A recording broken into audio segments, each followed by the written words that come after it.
Buenas tardes a todos. Hoy estamos con Óscar Gómez. Me gustaría que te presentaras tú y que nos contaras un poco a lo que te dedicas. Bueno, yo soy licenciado y doctor en biología.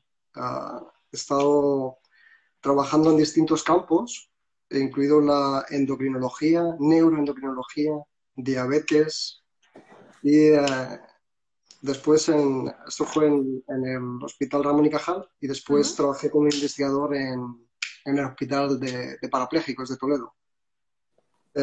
Estuvimos trabajando con oligodendrocitos, desarrollo del oligodendrocito, mielinización, esclerosis múltiple, cannabinoides.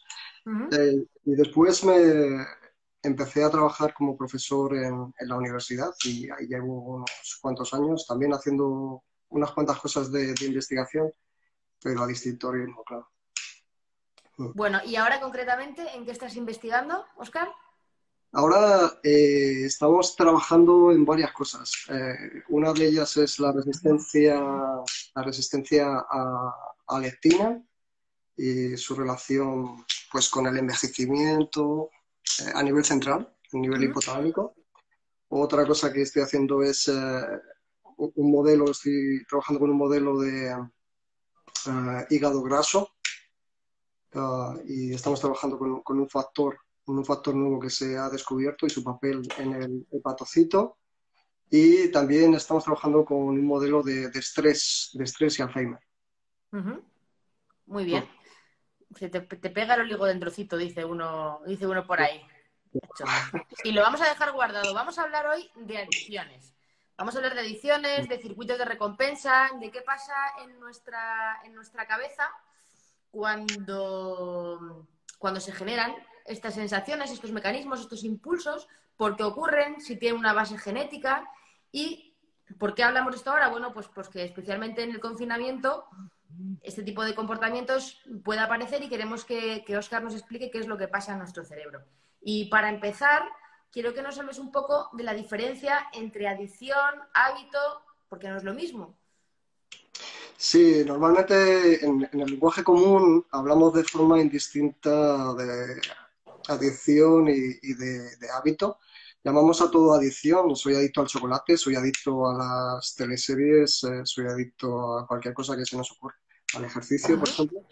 Pero no todo está reconocido como adicción por la Sociedad Americana de Psiquiatría, que es la que pues determina que algo es una adicción o Hay no. mucha polémica con eso, ¿no? Con la gente, hay mucha polémica de ¿eres adicto al móvil o no eres adicto al móvil? ¿Se puede llamar o no? Por ejemplo, al WhatsApp pues, se puede ser adicto o no sería la palabra.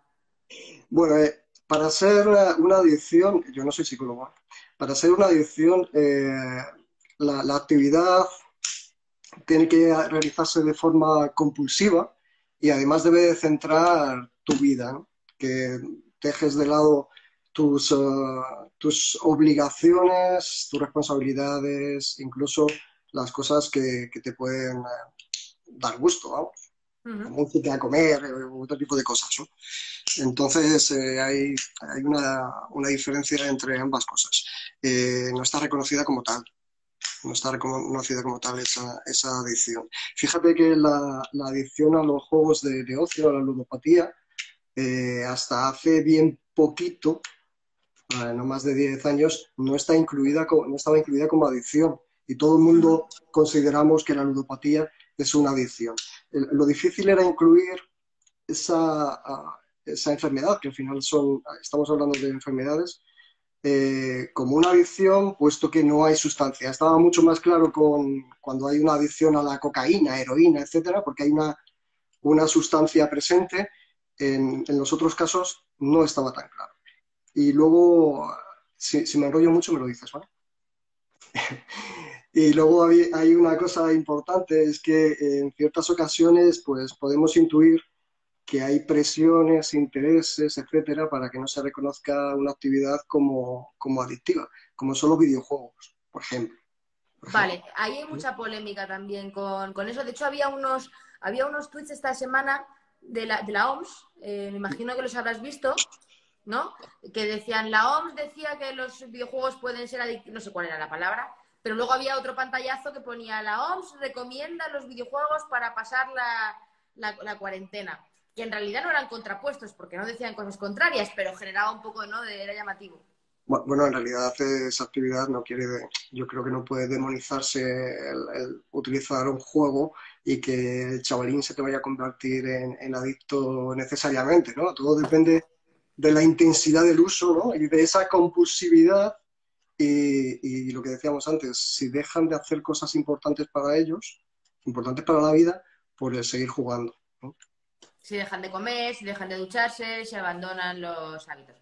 Vale, bueno, me gustaría que empezáramos, nos metiéramos en materia porque te lo has currado y has preparado unas cuantas diapos, que las tengo por ahí preparadas y no sé si quieres que empecemos con ellas y nos vas explicando cositas de las que tenías preparadas.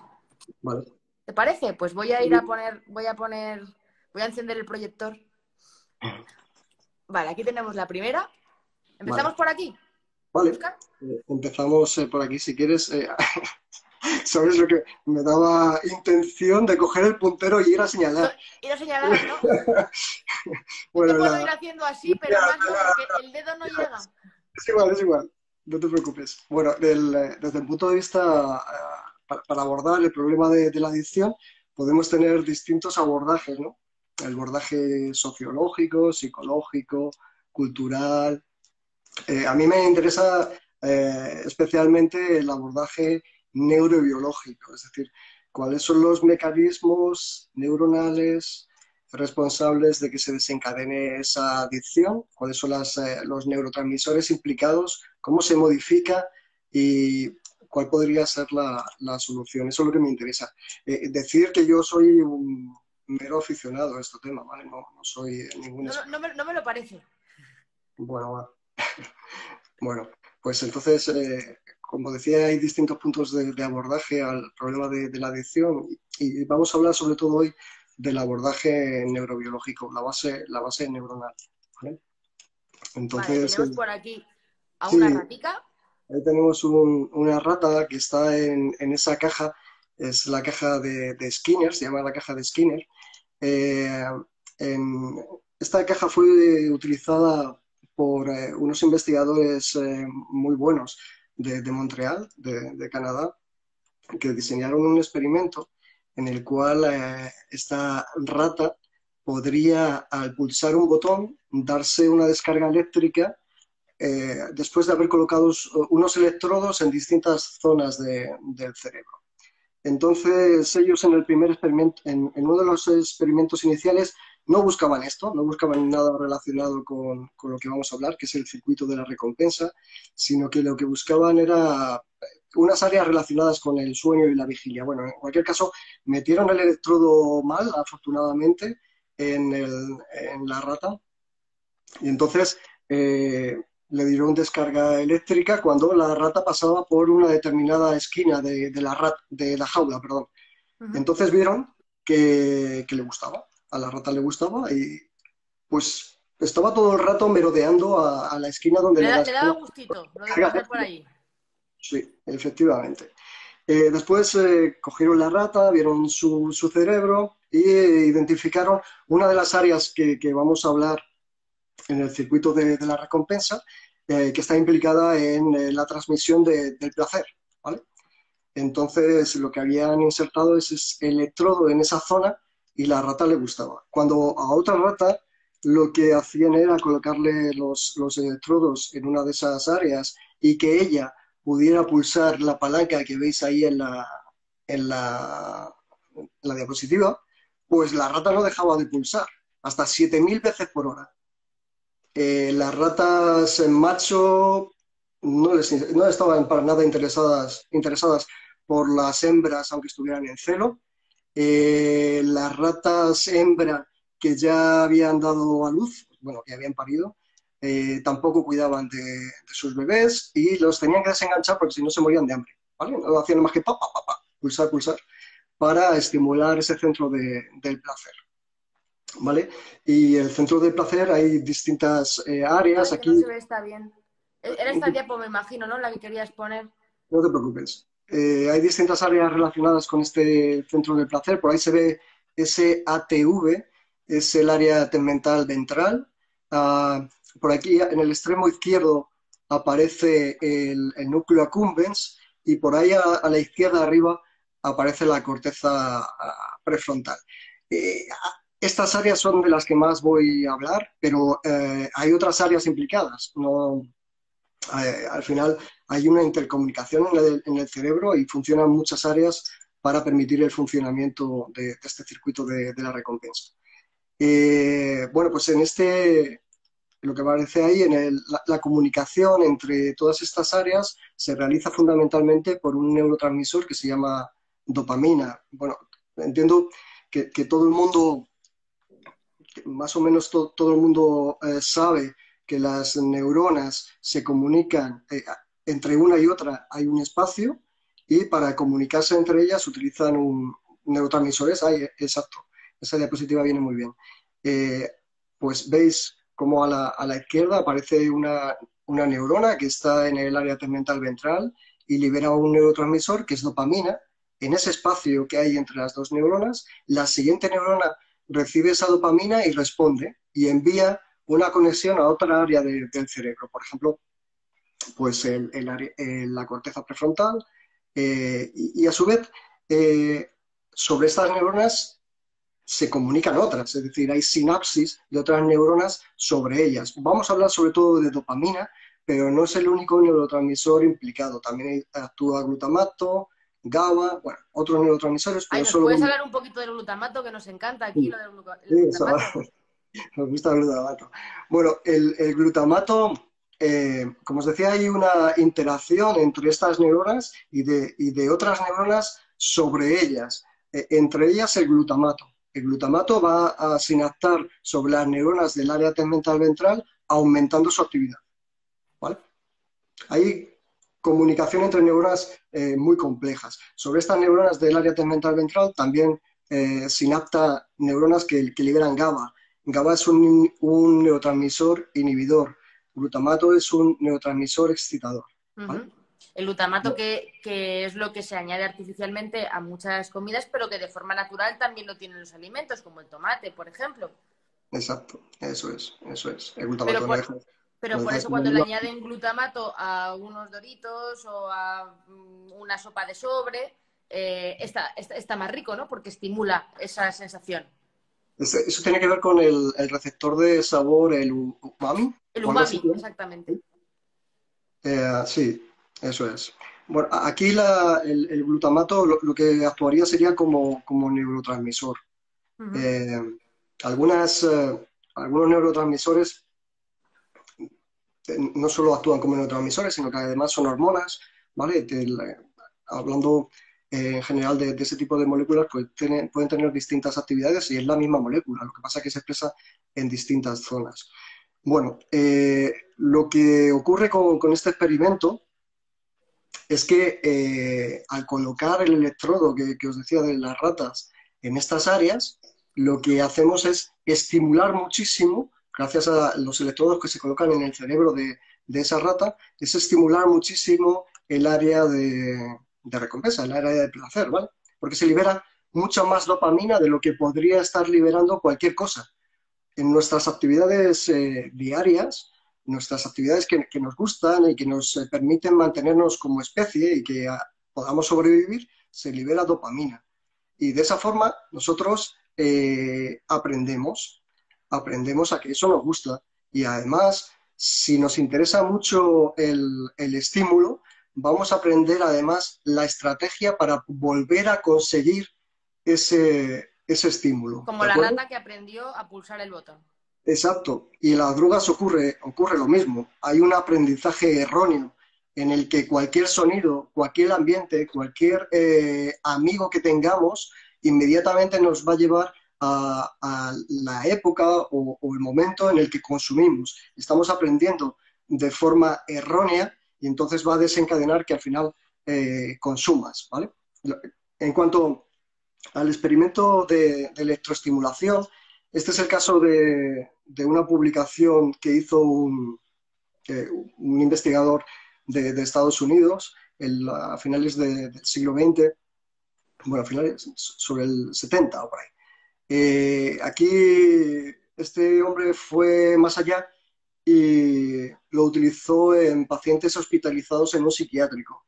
Le introdujo los electrodos en las distintas áreas del cerebro y les permitía que pulsaran la descarga, ¿vale? Entonces, pues había una señora que, según lo que publicaron, al final se le produjo una herida en el dedo de tantas veces, de pulsar tantas veces, incluso tuvieron que pelear con algunos de los pacientes para retirarles el pulsador. No había nada que les produjera más placer que eso. Este tipo de experimento, lógicamente, es una barbaridad. Este señor Galbraith utilizó pacientes, curiosamente la mayoría afroamericanos, y uno de los experimentos que hizo como más sangrantes es tratar de curar a un paciente que era homosexual con este tipo de electrodos, ¿no? Entonces le daba descargas mientras veía pornografía de contenido heterosexual. Bueno, no le curó, pero bueno, él se quedó tan contento. Sí, hasta ahí creo que podíamos llegar. Eso es. ¿Tienes otro? Y bueno, sobre ese experimento, ¿nos quieres contar algo más o paso a la siguiente? Pasa si quieres.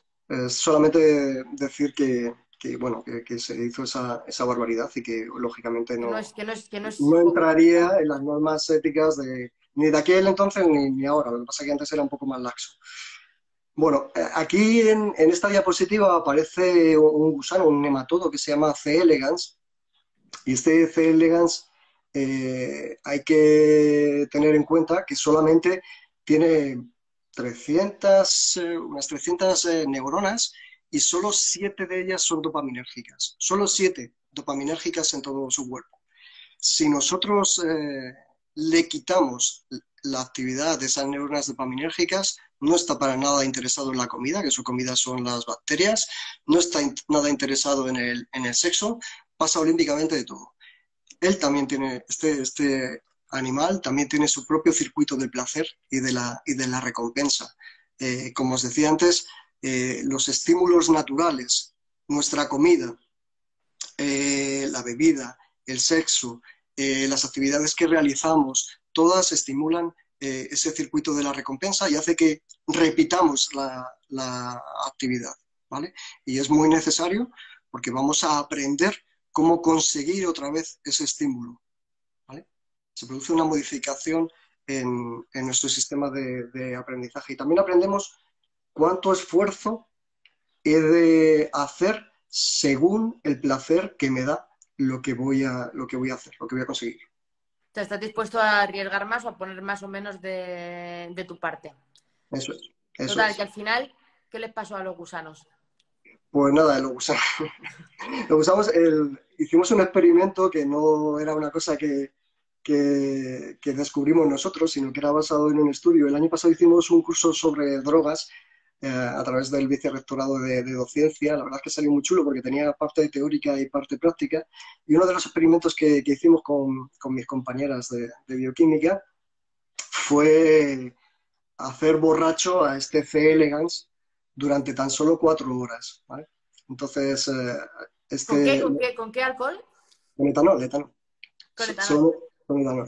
Le hacemos borracho durante 4 horas a este C. elegans y le sacamos de la placa y entonces le dejamos en la mitad de una placa Petri, ¿vale? En una placa Petri le ponemos en la mitad, en un extremo le ponemos una gota de alcohol y en otro extremo le ponemos comida. Pues a la hora se han ido todos a por el alcohol. ¿En En solo serio? 4 horas, se vuelven adictos.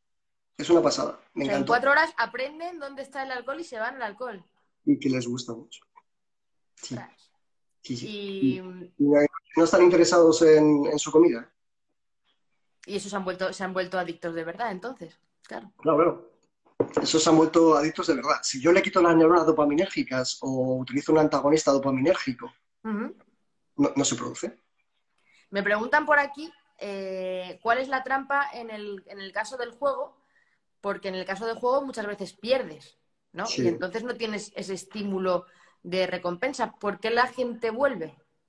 Pues en el juego hay como dos hipótesis que no tienen por qué ser, no tienen por qué ser elegir una de ellas, ¿no? Una es que pues lo que pensamos todos, ¿no? Lo peor que te puede tocar lo peor que te puede pasar cuando vas al bingo es que te toque, ¿vale? Si te toca la primera vez, pues nada, la siguiente lo vas a intentar porque la primera vez te fue bien.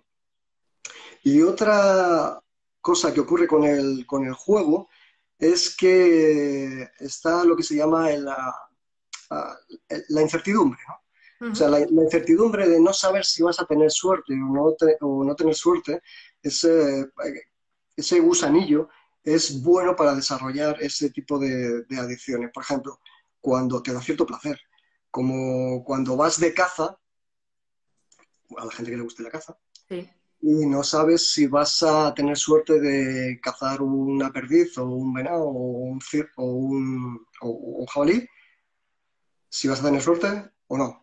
Eso es por decirlo así, el morbo, el subidón que hace y relacionado con el juego, es lo que podría La incertidumbre, incentivar. ¿no? Es lo que te mantiene alerta Es porque fenómeno en de algún incertidumbre. momento salta la liebre, claro.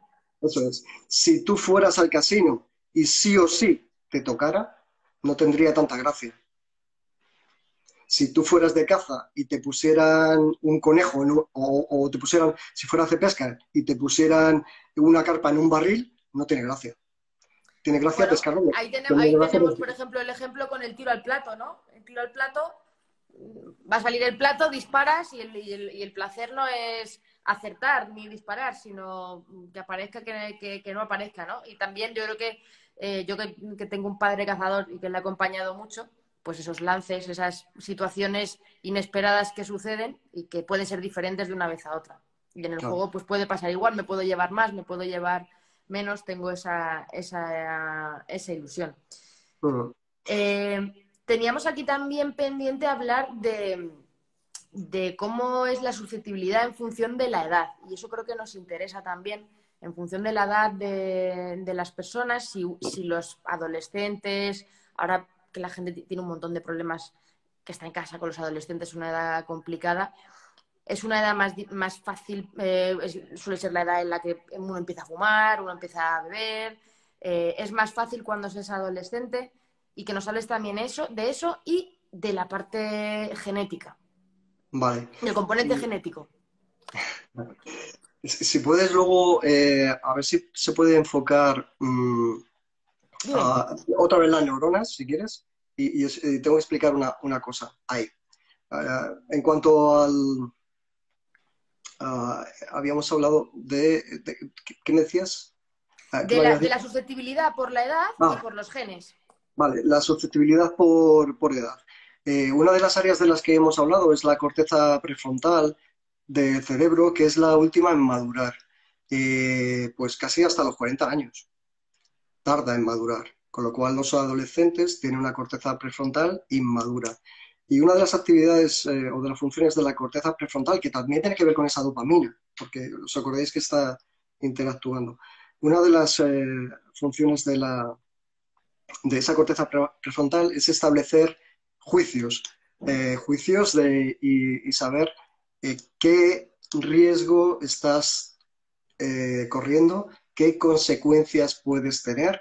Entonces los adolescentes tienen menor capacidad, sálvese quien pueda, tienen menor capacidad para establecer esa clase de juicios, minusvaloran los riesgos, por tanto, son más susceptibles en caer en una adicción en la etapa de adolescente que cuando son mayores. ¿No quiere decir que cuando somos adultos no podemos caer? Pues sí, pero con menor frecuencia.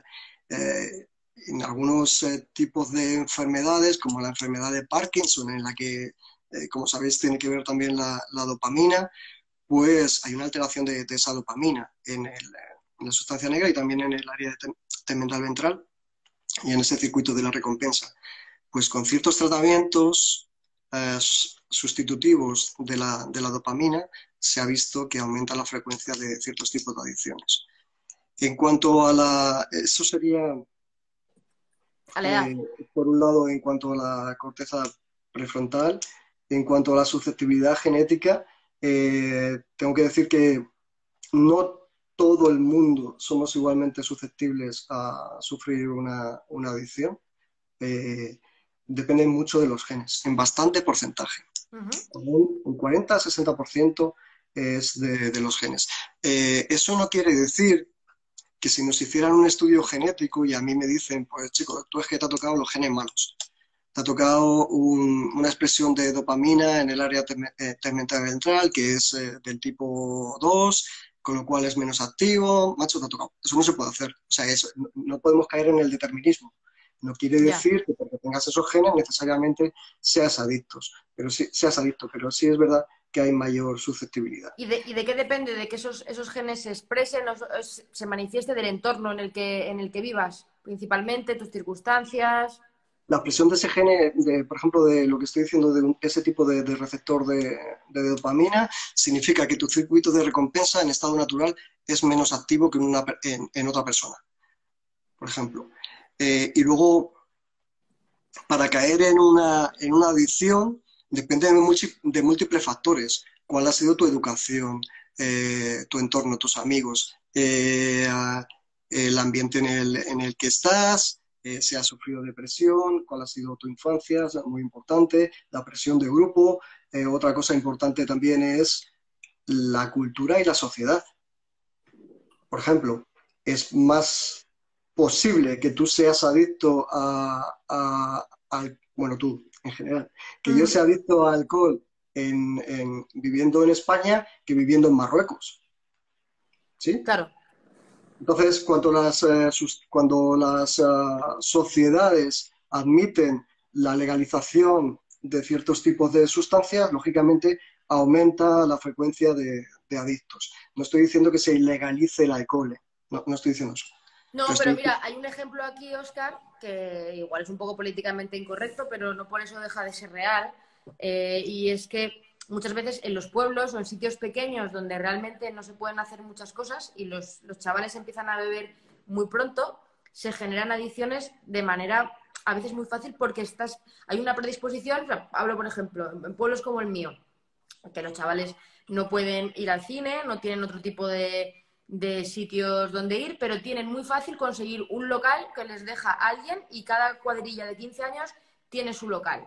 Y entonces ellos pueden llegar a su local y beber y reunirse de una forma muy fácil, que a lo mejor en una ciudad es más complicado porque no tienen ese acceso. Pero al final eso puede predisponer. Sí, y bueno, y es que bueno, en esa edad no es legal, pero nosotros los adultos tenemos mucha culpa. En nuestras conversaciones, cuando estamos de risas, estamos hablando de que, joder, como este iba de borracho y nos reímos. En las películas, si te das cuenta, muchísimas de las películas en las que hay alcohol por medio es como algo divertido, gracioso. No podemos luchar contra eso, es muy difícil. Hacemos un brindis en un cumpleaños, en Navidad, estamos felices, ¿con qué brindamos? Bueno, nuestra cultura siempre es, vamos a celebrar lo que sea Claro. con alcohol. O sea, Claro. es así. Igual me dicen que soy un poco extremista, ¿no? Pero pues yo creo que todo influye. No le vamos a decir a un chico con 14 años o con 16 que el alcohol es malísimo. Digo, "Vale, pero si tú cuando te veo las comidas familiares, si lo celebráis con alcohol, ¿qué me estás diciendo?" No, y si ya desde pequeñitos compramos esas botellas de alcohol de azúcar y ese tipo de cosas, ¿no? O los cigarrillos estos que son de chocolate, que ya están prohibidos, pero que durante muchos años eran parte habitual, pues eso también inicia en la cultura. Se ha conectado gente ahora y estaba preguntando si se había hablado ya de la adicción a la comida. Todavía no nos han dado mucho. ¿Quieres que hablemos de eso o de algo más antes? Quería aprovechar esta diapositiva que te había pedido antes. Claro. ¿Cuál de ellas? Esta que tenemos en la pantalla, la que tenemos en la pantalla. La de las neuronas. Sí, esta que tenemos en la pantalla. En general, todas las drogas y muchas actividades que realizamos, pero en especial se ve muy claro con droga, ¿vale? Lo que hace, por ejemplo, la cocaína es aumentar la cantidad de dopamina que se libera en este circuito. Hay más cantidad de dopamina entre una neurona y otra, por lo tanto se va a activar más el circuito, porque la cocaína lo que impide es el reciclado de esa dopamina. Las anfetaminas, por ejemplo, lo que hacen es aumentar la liberación de dopamina. La mayoría de las drogas actúan en ese circuito, bien directamente o de forma indirecta, pero finalmente la mayoría, no todas, aumentan la cantidad de dopamina en el circuito.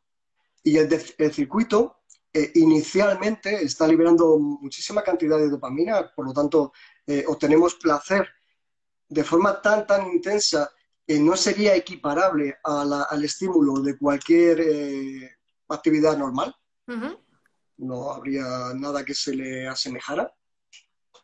Pero sin embargo, con el cierto periodo de exposición a esa droga, el sistema se compensa. El sistema se compensa de forma que las neuronas naturalmente van a liberar menos dopamina que originalmente, que en estado basal, sin consumir droga. Entonces, ya no es que nos sintamos bien, es que nos sentimos fatal. Eso tiene que ver con la tolerancia. Exacto. Explícanos la diferencia entre tolerancia y dependencia. La tolerancia es que cada vez al final vamos a necesitar más cantidad de droga para sentirnos bien. Cuando la droga falta, nos sentimos muy mal, sentimos disforia. Puede haber una abstinencia física o puede haber una abstinencia psicológica. En cualquier caso, tenemos unas manifestaciones de que nos sentimos muy mal, ¿vale? Tenemos efectos secundarios importantes. Y la única forma de compensarlo es suministrarnos más droga, ¿vale? Con lo cual, al final lo que estamos haciendo es un escalado, ¿no? Y estamos modificando todo el circuito. Y ya decíamos antes que nuestro cerebro ha aprendido qué es lo que tengo que hacer, qué riesgo tengo que correr para obtener ese placer. Y me da igual mi familia, me da igual mi trabajo, me da igual todo, porque lo que necesito es eso. Inicialmente sentía euforia, pero después cuando no tengo la droga lo que siento es disforia. Hay personas que no llegan a recuperarse nunca, aunque están en programas de rehabilitación. ¿Puede que no haya arreglo para esto? Tú sabes que... O sea, ¿qué parte es genética, qué parte está enquistada o qué parte depende de la voluntad, ¿no? Porque hay una parte de la voluntad que muchas veces se habla de la voluntad, pero claro, a veces la voluntad, cuando hay un problema fisiopatológico, pues a veces no solo voluntad, no es tan fácil como eso. Vale. Es como, hablaremos ahora con lo de la comida, pero es como cuando la gente, no, es que es un hambrón ya, pero es que a lo mejor no le está funcionando el mecanismo de la sociedad y entonces tiene que comer más porque realmente no se siente saciado, ¿no? Entonces... Vale. Todo depende de varias cosas, de cuál es el periodo en el que se ha estado consumiendo, la vía de administración, la calidad de la droga. A veces estamos diciendo que la droga inicialmente aumenta la secreción de dopamina, la liberación de dopamina o la cantidad de dopamina en el circuito y hay compensación de otras neuronas de otras zonas y evitan al final que de forma natural se libere dopamina. Esos cambios son cambios que se llaman plásticos y que pueden ser no temporales, sino que pueden ser definitivos. Imagínate que se modifica la arborización de las dendritas. Pueden modificarse, de hecho. Es una modificación estructural importante. Se modifican nuestras neuronas. Con lo cual, recuperar eso cuesta bastante. Es bastante difícil hacerlo. Y luego, para la recuperación de una persona adicta, pues tiene que luchar contra ese aprendizaje erróneo.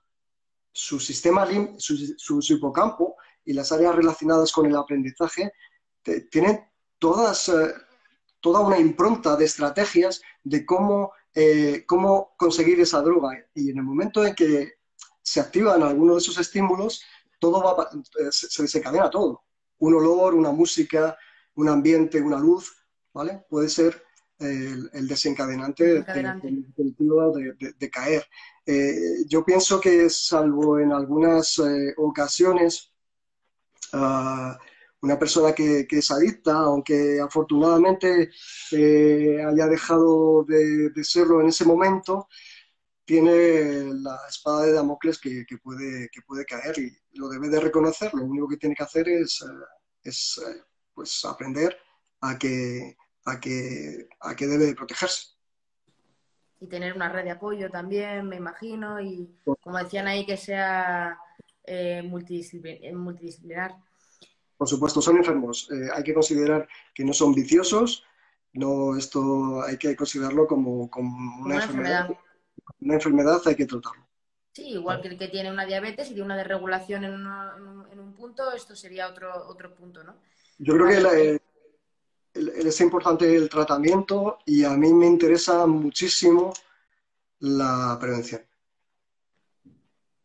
vale. Y con respecto a, antes de pasar a la comida y al juego, que nos hables un poquito más, el alcohol, que es el temazo de la cuarentena, Sí. ha aumentado el consumo de alcohol. Yo este dato creo que hay que matizarlo porque realmente lo que sí que ha aumentado es la cantidad del alcohol que se consume en casa. Si uno mira las estadísticas globales, en general en España se está consumiendo menos alcohol que antes porque no se va a los bares. Lo que pasa es que, claro, la gente consume en casa, pero el porcentaje que se ha aumentado de casa no es tanto como lo que para cubrir todo lo que se estaba consumiendo en los bares. Lo que sí que creo, por mi entorno, por lo que se observa y por lo que habla la gente, es que mucha gente que no bebía o no bebía diario, bebía solo de manera social cuando salía los sábados, ahora pues todos los días en casa se toma esa cervecita. ¿Qué tiene esa cervecita que te apetece tomártela por la noche? Que hay mucha gente que ahora dice, bueno, me tomo la cervecita que antes no se la tomaba, pero ahora sí. Pues yo creo que tiene que ver con que estamos todos tristes, por no decir, yo creo que la mayoría de la población no está como hace 2 meses. Estamos tristes por la situación del país, por nuestro entorno más próximo, por estar encerrados. No quiero decir que estemos depresivos, pero sí que tenemos cierta melancolía. Uh -huh. Necesitamos estímulos, bueno, simplificando, ¿vale? El No, no, aspecto, pero está bien, sí está bien. el aspecto neurobiológico. Entre otras cosas, necesitamos estimular ese circuito de placer, ese circuito de la recompensa. Con actividades igual que no las hacíamos mucho cuando no estábamos confinados, pero tenemos que intentar estimularlo un poco, ¿vale? Entonces ahora, como te digo, estamos tristes, necesitamos estímulos, los niveles de dopamina en ese circuito, adivino que están bajos, necesitamos algo que los estimule. Hay gente que opta por una cervecita, no pasa nada. Si en lugar de una cervecita es 1 litro, pues tenemos un problema, ¿vale? Entonces, pues yo creo que hay que pues, utilizar distintas estrategias, ¿no? Estamos todos frente al televisor haciendo ejercicio, pues es una buena estrategia, por ejemplo. O la gente que se hace una tabla a través de Internet, es una buena estrategia. Con el ejercicio estamos liberando endorfinas, estamos aumentando la dopamina, fantástico. O sea, menos cerveza y más gimnasia. Es tu resumen, que también se liberan sustancias, ¿no? Es que me van a decir que soy un poco drástico, pero es que yo no No, bebo no, alcohol. me parece Entonces, fantástico. A ver, yo también estoy viendo en la cuarentena mucha gente que hace deporte y gente incluso que se ha propuesto como reto. Gente que además a lo mejor pues tiene la suerte de tener un jardín o tener un sitio un poco más... Pero yo sigo a varias personas que son amigos y que me ha sorprendido porque realmente, o sea, se están poniendo mazados porque están aprovechando. Entonces, yo veo que hay una polarización. Los que no estamos haciendo nada y los que lo están haciendo todo. Y entonces pues, ahí yo creo que las endorfinas tienen mucho papel, ¿no? Porque una vez que empiezas, cuando haces pop... no puedes parar. En realidad no puedes parar. No sé si os ha pasado alguna vez que si haces de forma rutinaria ejercicio y dices el lunes, el miércoles y el viernes voy a hacer aeróbic. El jueves, el martes otra cosa. Y resulta que por lo que sea, el miércoles te surge algo y no puedes ir, te coges un buen cabreo, ¿eh? necesitas esa dopamina y necesitas esa endorfina. A mí me pasa. Y eso es lo que ha pasado en este país con los runners. Lo de los runners, bueno, yo tengo muchos amigos runners que realmente no tiene, o sea, están los que juegan al fútbol, los de la liguilla, los del pádel, pero los runners, No. corriendo, se liberan más endorfinas. Se libera durante más tiempo, sí.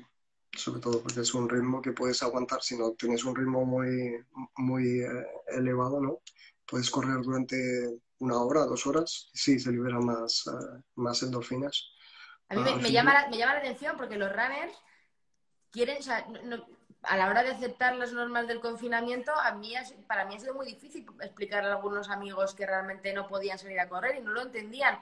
Y además es que como que se sienten un poco por encima del bien y del mal, ¿no? O sea, como no, los demás no, pero yo es que tengo que correr, porque es que yo tengo que correr. Como tú quieres correr, otro quiere pasear, otro quiere hacer yoga, pero el corredor, o sea, me daba a mí la sensación de estar hablando con alguien que no estaba racionalizando mucho, siendo gente eh, sensata y muy razonable en su vida ordinaria, vamos, no estaba hablando con locos, sin embargo no lo entendían y entonces dije, hostia, les pasa algo en la cabeza.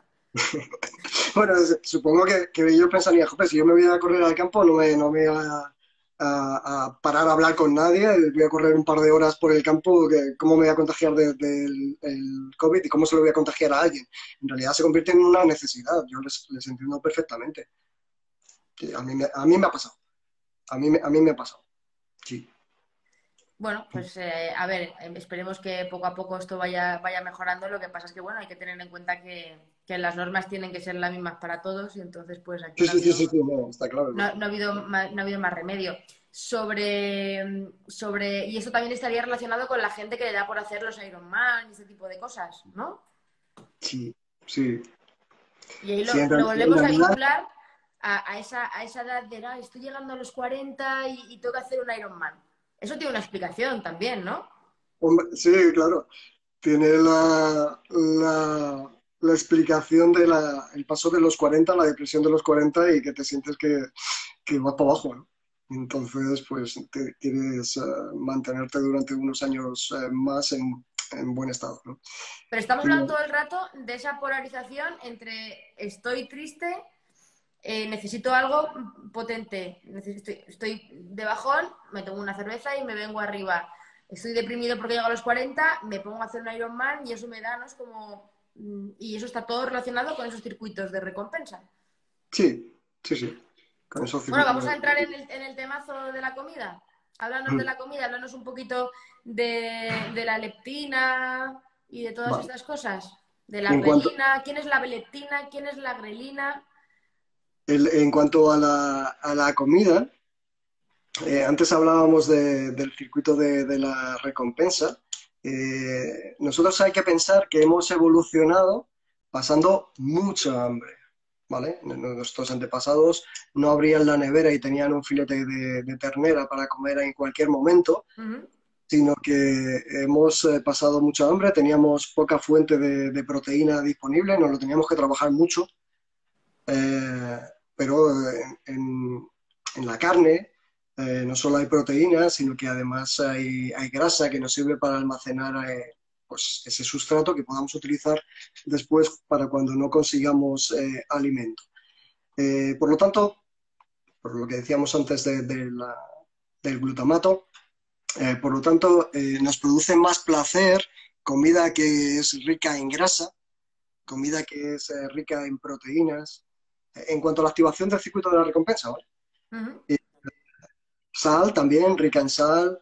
Entonces, bueno, pues producen más placer, por eso en general son más sabrosas, nos gustan más, nos gusta más comernos, pues eso, un filete de ternera a la plancha que un brócoli, por ejemplo. En El general, brócoli, no me nombres el brócoli, que es mi verdura favorita. hay excepciones. Vamos a ver, Me gusta el brócoli. explícanos la diferencia. ¿Cuál es la diferencia? Que me has tocado la patata con el brócoli. ¿Cuál es la diferencia? ¿Qué pasa en tu cabeza cuando comes un brócoli o cuando comes esa bomba estupenda que es la que se dice, se comenta que es lo que más genera placer el cerebro, que es esa mezcla entre grasas saturadas con azúcares. Por ejemplo, una palmera de chocolate. ¿Qué pasa aquí cuando me como brócoli? ¿Qué pasa cuando me como una palmera de chocolate? Los fast food se lo conocen muy bien. La combinación de grasa animal con azúcar, algo dulce y algo salado. En las salsas de las hamburguesas es lo que tienen. Y además, si te lo comes con las manos, perfecto. Pues esa es la combinación perfecta para estimular tu circuito de la recompensa. Y ellos, los fabricantes, lo saben y lo utilizan. Es lo que más estimula el circuito de la recompensa. Uh, no es igual que una zanahoria cruda, no lo es. La zanahoria cruda o el brócoli, dice, pues yo cuando estoy estresada no me da por darme un atracón de brócoli. Claro, no te da por darte el atracón, pues porque no te está generando ningún placer.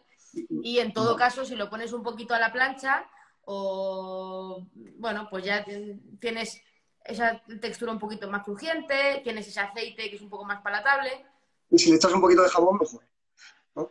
Ya tienes el saladito, ya vas activando alguna cosita por ahí. Y eso es lo que se consigue cuando añadimos también esa sal, ese azúcar o ese glutamato a los alimentos.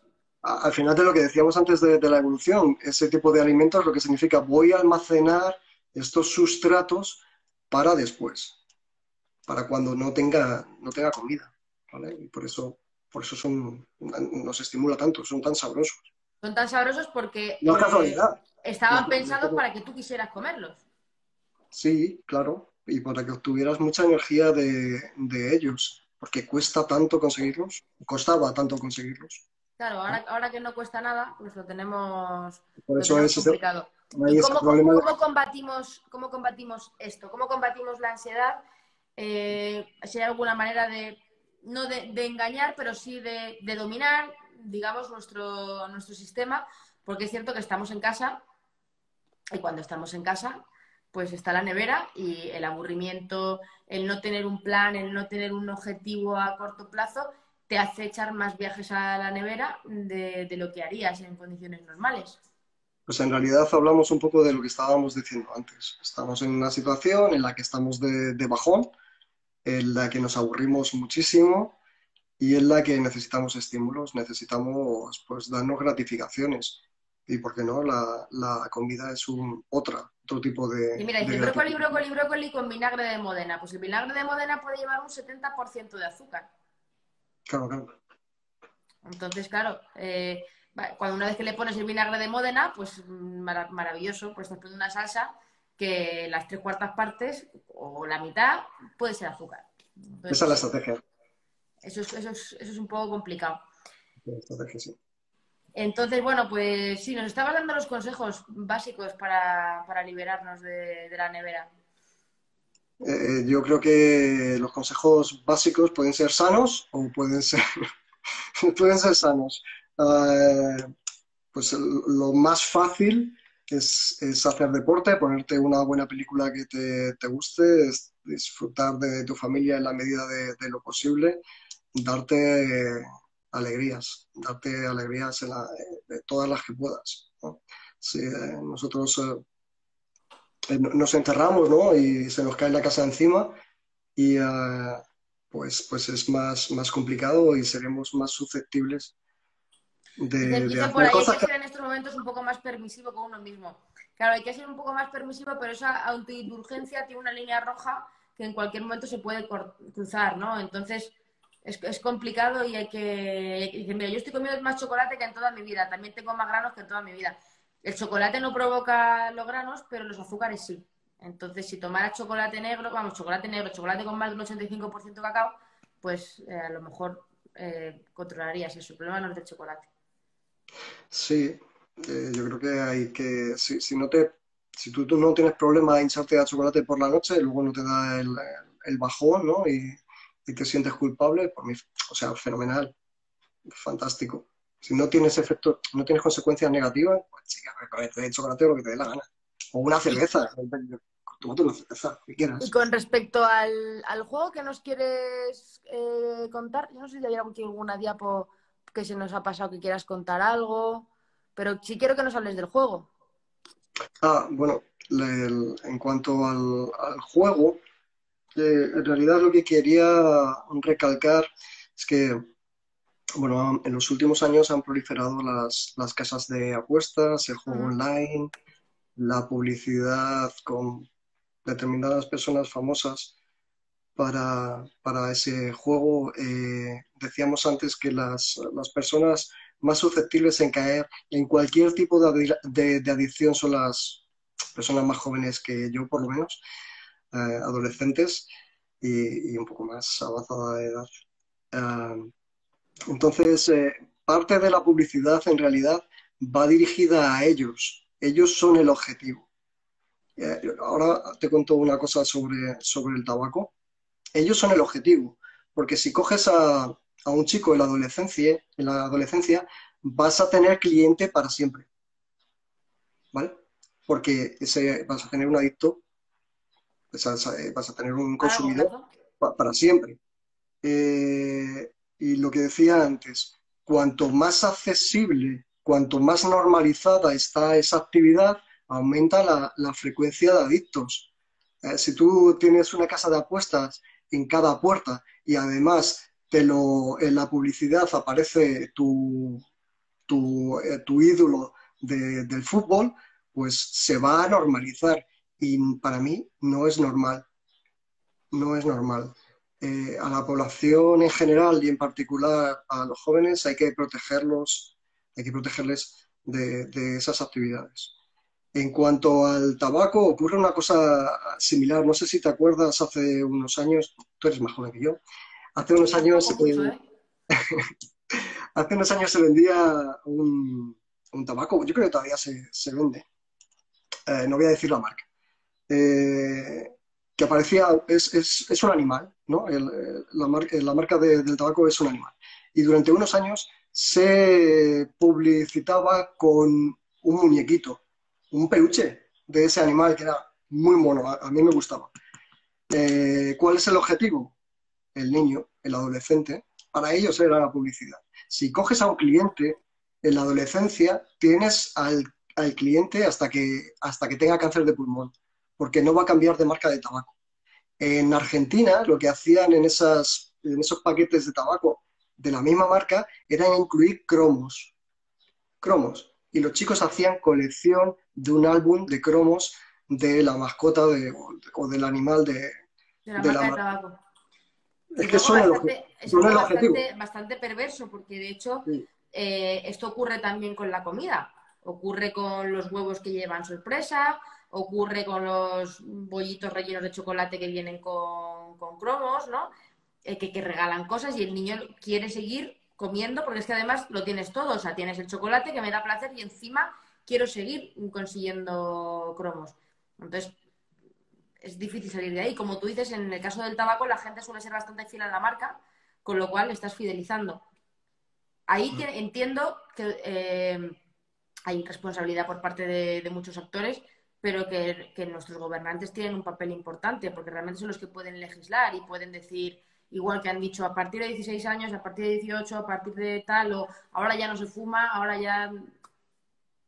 sí, pues es igual que pues controlar la publicidad, a qué hora se hace. Pues en el caso de las casas de apuestas, ya que están o ya que van a estar, a qué distancia las van a poner de un instituto, un colegio, mantener eso, todo eso, establecerlo y que se cumpla. Y igual también pues con la publicidad también habría que hacer alguna cosita. Y Estoy de acuerdo. no vincularlo al deporte, que es precisamente donde está Estoy de acuerdo. más vinculado.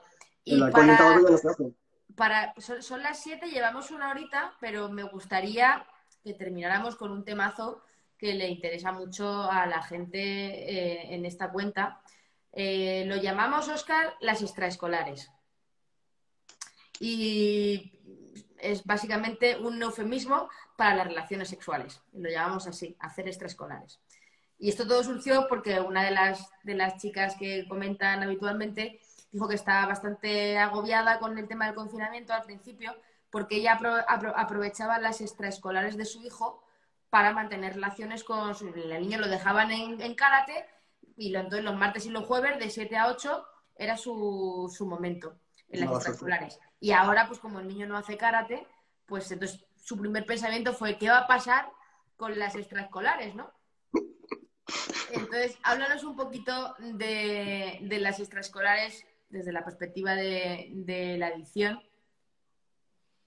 En cuanto a la secreción de dopamina en el circuito, en las relaciones, cuando estamos manteniendo relaciones sexuales, se libera dopamina y pues estamos activando el circuito del placer. Una cosa interesante en el circuito del placer con las relaciones sexuales, igual me voy un poquito de lo que estamos hablando, pero hay una cosa curiosa que me tenía por aquí apuntada, es que la activación de las distintas áreas del cerebro depende si lo que tienes es un amigo de un rato o si tienes una pareja que acabas de formar o si tienes una pareja de 30 años.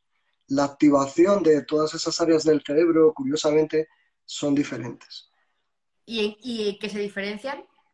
Pues en el área tegmental ventral y en la cumbres se estimula siempre, se va a liberar dopamina si tienes relaciones sexuales sí o sí. Sin embargo, cuando tu pareja cuando estás en la fase de luna de miel, se inactiva la corteza prefrontal. ¿Te acuerdas que hablábamos del juicio, del criterio, de la toma de riesgo? Baja Sí. muchísimo la guardia. Estás en la fase de atontamiento, Lo ¿vale? haces Estás todo, lo que sea. completa. O sea, tienes ahí un... Sí, estás Es enamorado. como cuando se dice en el lenguaje popular, estás ciego de amor, ¿no? O sea, es como una manera de decir, da igual lo que pase porque tú vas ahí a lo que vas. Y sin embargo, cuando las relaciones son estables, cuando se habla de parejas estables, la Cuando guardia se mantiene más alta, ¿no?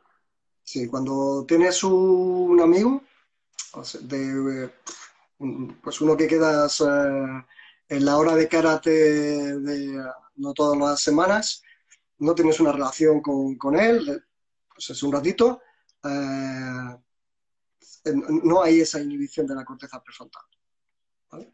No tienes ningún tipo de enamoramiento con él, vas a lo que vas y punto pelota, se libera dopamina y exactamente igual. Y es muy parecido a cuando llevas con una pareja durante muchos años. Sálvese quien pueda, ¿Eso qué ¿no? quiere decir?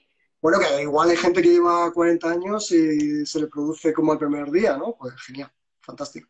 Igual eso también tiene un poco que ver con lo que nos contabas al principio sobre la incertidumbre, ¿no? O sobre lo de cuando vas de caza y no sabes lo que va a pasar, pues no es lo mismo cuando te vas a la cama con una persona con la que te llevas yendo a la cama 25 años, que igual te tiene que sorprender mucho para que pase algo muy loco, que Vas cuando de quedas, caza igual. cuando quedas con un Tinder que tienes eso que hablábamos del cazador, de wow, a ver por dónde me va a salir este, ¿no? Sí, Entonces sí. esa excitación Va- es mayor. vas de caza igual. Es una caza exactamente igual. O sea, que Incluso antes de quedar con la persona, ¿no? Mientras que lo estás preparando, estás chateando, estás tonteando, ¿no? Pues también. también. Es que También. dicen por ahí que las extraescolares son con amor. Es que esto fue una de las cuestiones al principio que se hablaba cuando todavía no estaba el estado de alarma. Dice Arantxa que la incertidumbre de la putivuelta. Sí, el que pasará en esa putivuelta. O sea, al principio de la historia era, oye, extraescolares, ¿se pueden o no se pueden con el tema del COVID, ¿no? Y es como, si es con amor sí, si es por vicio no. Es como ahora no te puedes dar la putivuelta. Entonces, ahora ya, pues, esa parte ya es con lo que tengas en casa, que por eso se decía que el confinamiento es la única etapa en la que las personas casadas estaban follando más que los solteros, porque realmente con lo que tienes en casa, pues con lo que te apañas, ¿no? Entonces, al final, ahí sería interesante investigar qué está pasando a este nivel también. En las parejas. Bueno, puede haber distintas estrategias, ¿no? Pues a través de los dispositivos móviles, ¿no? Pues hay gente que utiliza ese tipo de cosas. Aunque sea a la distancia, ¿no? Que no hay contacto, pero igual se están arreglando. Contactless, pero sí, contactless sex, sí, bueno, el sexting, ¿no? Que lo llaman. Ujú. Muy bien, Óscar, no sé si nos quieres contar algo más que se haya quedado en el tintero que pienses que sea importante.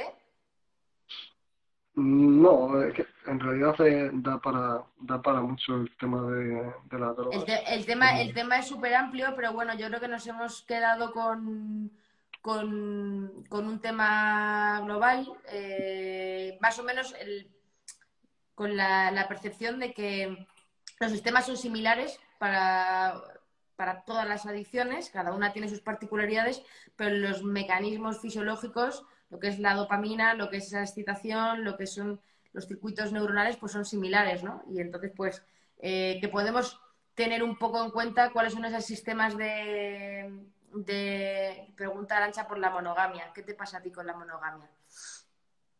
No entiendo la pregunta, Arancha. Desarrolla un poquito más. Desarrolla un poco la pregunta. Ahí que otra dice que el amor es un valor. Claro, eso ya es otra esfera.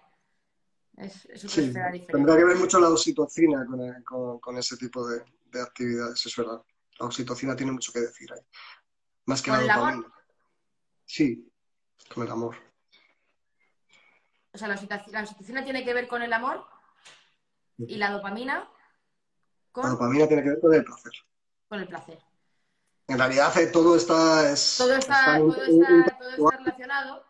pero Bueno, la oxitocina tiene que ver con ese amor, ese amor. bueno, Sí. pide Arancha, yo creo que esto va a ser la traca final. Nos lo cuentas para despedirte, que no te quiero, vamos, llevo ya aquí 1 hora y 10 contigo casi, pero pide a Arancha a petición del público que nos cuentes lo de los topillos. Bueno, esto habla ah, esto es un experimento que se hizo analizando el comportamiento de dos tipos de topillo, un topillo de la pradera y un topillo de monte. Ah, el topillo de monte es monógamo, el topillo de la pradera no es monógamo. La mayoría de los mamíferos hay que decir que no son monógamos, son polígamos, ¿vale? Y la diferencia entre estos dos comportamientos se le atribuye a la oxitocina y al receptor de la oxitocina. Los topos monógamos tienen más receptor de oxitocina en su cerebro que los topos polígamos. ¿Y cuándo se libera la oxitocina? Cuando se mantienen relaciones sexuales, cuando una mujer A la una luz. animal da luz, pues hay un pico de oxitocina. Sabes que cuando se complica el parto lo que dan es un chute de oxitocina. Cuando el bebé Lo amamanta, sé bien, algo me metieron por te vena. tocó, te tocó. Cuando el bebé amamanta de la madre también se libera oxitocina y la oxitocina liberada cuando el bebé está amamantando del pecho de su madre y cuando se mantienen relaciones sexuales, se cree que se relaciona con la creación de esos lazos afectivos, en definitiva, el enamoramiento entre una madre y su bebé o entre una pareja. ¿Vale? Ujú. Entonces, bueno, en el topillo de la pradera ocurría que el monógamo tenía más receptor de oxitocina. Con lo cual tenía sentido, ¿no? Sí. Y se han hecho experimentos en humanos para ver cómo van de receptores de oxitocina en ese sentido. Esto sería interesante y determinar a tu pareja cuáles son los niveles de oxitocina que tiene. Sí, sí, se han hecho algunos experimentos. La oxitocina, cuando hablamos de moléculas, incluso de fármacos, no son todo buenas o son todas malas. La oxitocina también está relacionada, o se piensa por algunos investigadores que se relaciona con la depresión postparto. Uh-huh. Bueno, pues muy chulo todo. Yo quiero que me miren los receptores de oxitocina, Sí. a ver cómo andamos, ¿no? Porque, bueno, oye, pues es interesante saber. Igual podría ser mi marido está haciendo señales extrañas con la mano. No os voy a No, no decir, está bien. no os voy a decir más. Pero igual esto podría ser a lo mejor, yo qué sé, atenuante incluso en algún tipo de infidelidad. ¿Quién sabe, no? ¿O qué? O una posible solución, dice, enchufar oxitocina. Claro, puede ser. Oye, a lo No mejor sé, tenemos ahí. es cuestión de Igual, hablarlo, ¿no? Pero igual si tienes que seguir tuviéramos, por esa línea de investigación, Oscar. Si tuviéramos que tener un carnet y decir, estos son mis niveles cerebrales de receptor de oxitocina, ¿qué es lo que Mira, quiere? yo Sería un poco complicado. he pensado que como ahora nos van a hacer un carnet serológico también, Ah, sí, es verdad, de es verdad. si tenemos IgG, si no tenemos IgM, pues ya que nos pongan todo, ya que nos pongan los receptores de oxitocina y todo en general y nuestra predisposición genética a todo. y ya pues que nos coloquen el chip directamente Sí, y como las ratas de sí. las que empezaste a hablar y ya directamente que nos enganchen a una palanca y que nos quedemos ahí todo el día porque se va a quedar el mundo para eso, como nos despistemos. Sin problema. Bueno, no quiero ponerme dramática. Que muchísimas gracias, Óscar, por tu tiempo, por habernos explicado tantas cosas. Muy divertido. Ha Joder. sido interesante, yo creo que hemos aprendido un montón y sobre todo yo me quedo con una cosa que has repetido y es que si nos apetece tomarnos una cerveza tenemos que hacer deporte y si nos apetece ir a la nevera también tenemos que hacer deporte. Así que nos quedamos con los consejos de Óscar. Ya saben, hagan ustedes deporte que en realidad es muy buen consejo. O practiquen sexo, lo que quieran. Ahí quería yo llegar. ¿Ves? Al final has llegado a la clave, Óscar. Bueno, pues muchísimas gracias y estamos en contacto para que nos cuentes más cositas en algún otro momento, ¿vale? Hace un placer. Hasta luego, gracias. A ti, hasta luego.